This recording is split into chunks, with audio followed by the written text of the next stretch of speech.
Di awal cerita, kita diperlihatkan oleh seorang pria yang sedang melakukan cocok tanam.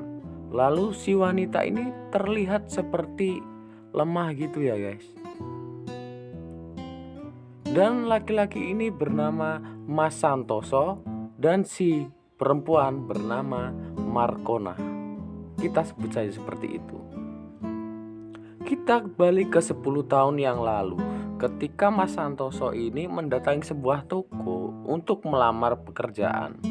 Dan dia dikagetkan oleh kehadiran sosok wanita yang agak-agak ya gemuk dikit lah. Tapi nggak apa-apa. Tidak berselang lama, ibu-ibu ini mengajak Mas Santoso untuk masuk dan memperkenalkan kepada karyawan yang sudah senior lah. Namanya Bapak Markudi. Jadi Bapak Markudi ini udah puluhan tahun kerja di sini. Dan saat ibu-ibu ini menjelaskan kepada Mas Santoso bahwa pekerjaannya adalah membuat boneka dewasa, Mas Santoso ini sebenarnya ingin menolak, tapi karena ya namanya juga pengangguran, gak ada duit, ya terpaksa Mas Santoso ini menerima kan. Singkat cerita, Mas Santoso dan Bapak Markudi ini semakin akrab. Karena penjualan boneka semakin sepi, jadi Pak Marsudi ini dan Mas Santoso itu perlu memerlukan inovasi baru. Jadi dia perlu contoh manusia dipegang-pegang gunungnya itu biar bonekanya itu kayak apa ya? Jadi kulitnya itu mirip aslinya gitu loh.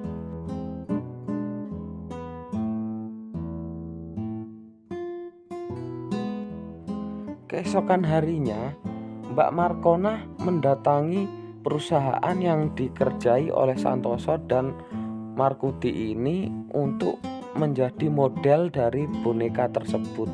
Tapi bukan model mukanya ya, tapi buat dipegang-pegang gunungnya biar nanti kulitnya itu mirip. Tapi karena Santoso ini jomblo, jadi dia demek-demeknya itu kayak keblabasan gitulah. Jadi kayak keenakan dan membuat Mbak Markona ini agak kaget gitu. Dan minta dilepaskan itunya. Enak banget itu Mas Santoso. Mbak Markona pun pamit pulang. Tapi tiba-tiba ternyata anting yang dipakai Mbak Markona itu ketinggalan dan Mas Santoso mengejar Mbak Markona. Dan di sini Mas Santoso langsung saja mengungkapkan perasaannya kalau Mas Santoso ini mencintai Mbak Markona dari sejak pas megang teteknya itu. Karena mungkin Mas Santoso ini tadi megangnya penuh perasaan, jadi Mbak Markona ini juga suka sama Mas Santoso. Akhirnya Mbak Markona dan Mas Santoso ini menikah. Namanya juga pengantin baru ya, pasti habis menikah langsung nyari, ya lihat aja lah.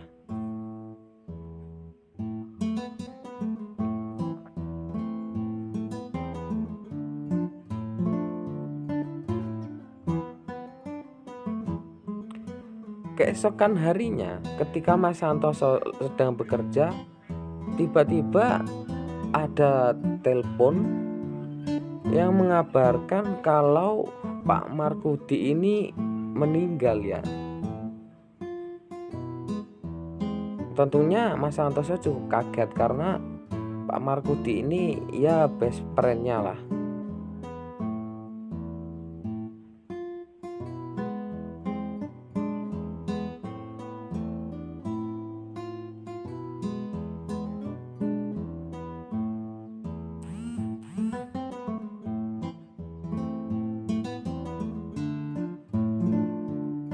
Saat pulang ke rumah, Mas Santoso kaget ada surat di meja.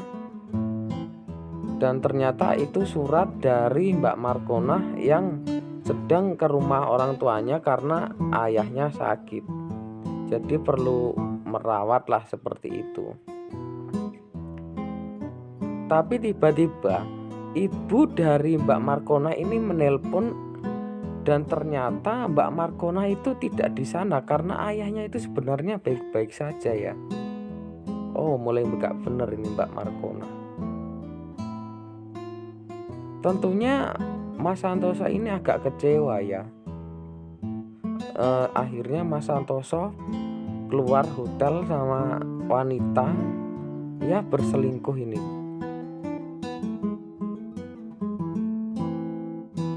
Sesampainya di rumah, Mas Santoso ini kayak galau gitu karena istrinya nggak pulang-pulang. Tapi tiba-tiba ada suara pintu yang diketuk, dan ternyata yang mengetuk pintu adalah laki-laki yang membawa Mbak Markona. Tentu saja Mas Santoso ini marah ya. Jadi Mbak Markona ini diinterogasi 3 hari nggak pulang kemana. Karena terus-terusan diinterogasi, Mbak Markona ini mungkin muak ya. Jadi dia langsung minta cerai kepada Mas Santoso ini tanpa jelas alasannya apa. Dan Mas Santoso tentunya kaget lah. Karena masih penasaran dengan alasan Mbak Markona menceraikan Mas Santoso ini, Mas Santoso mencoba menanyakan alasannya. Dan ternyata Mbak Markona ini sakit kanker ya. Jadi dia ingin pisah sama Mas Santoso karena Mbak Markona nggak mau menyusahkan orang lain gitu loh. Jadi biar dihadapi sendiri. Tapi namanya laki-laki, Mas Santoso ini nggak mau bercerai sama Mbak Markona ini. Dia nyusulin ke rumah sakit dan menemaninya saat istrinya di rumah sakit ya.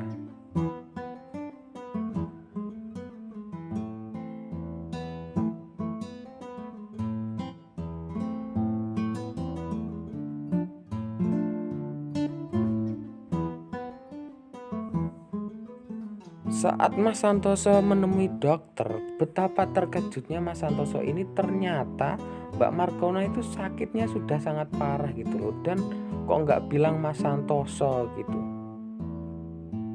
Di malam harinya Mbak Markona mempunyai permintaan dalam sisa-sisa hidupnya agar Mas Santoso ini mau membuatkan boneka yang begitu mirip dengannya.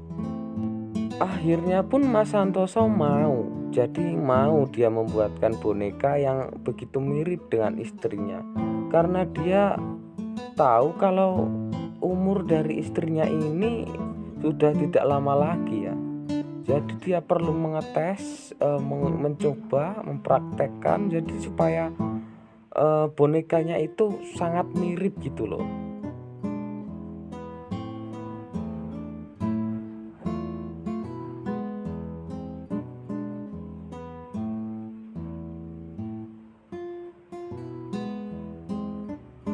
Sampai akhirnya Mbak Markona meninggal. Jadi Mas Santoso ini sangat terpukul ya. Namanya juga ditinggal sama orang yang dicintainya. Lalu Mas Santoso ini mulai membuat boneka yang begitu mirip dengan Mbak Markona ini. Jadi dia selalu membayangkan Mbak Markona saat berhubungan. Ya jadi seperti itulah. Dan saat sudah jadi, boneka ini sangat mirip dengan Mbak Markona.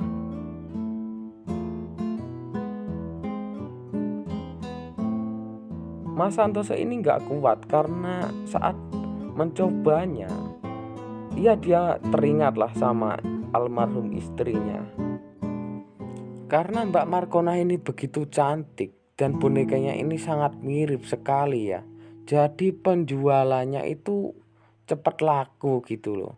Dan akhirnya Mas Santoso ini ya merasa puas lah karena dia bisa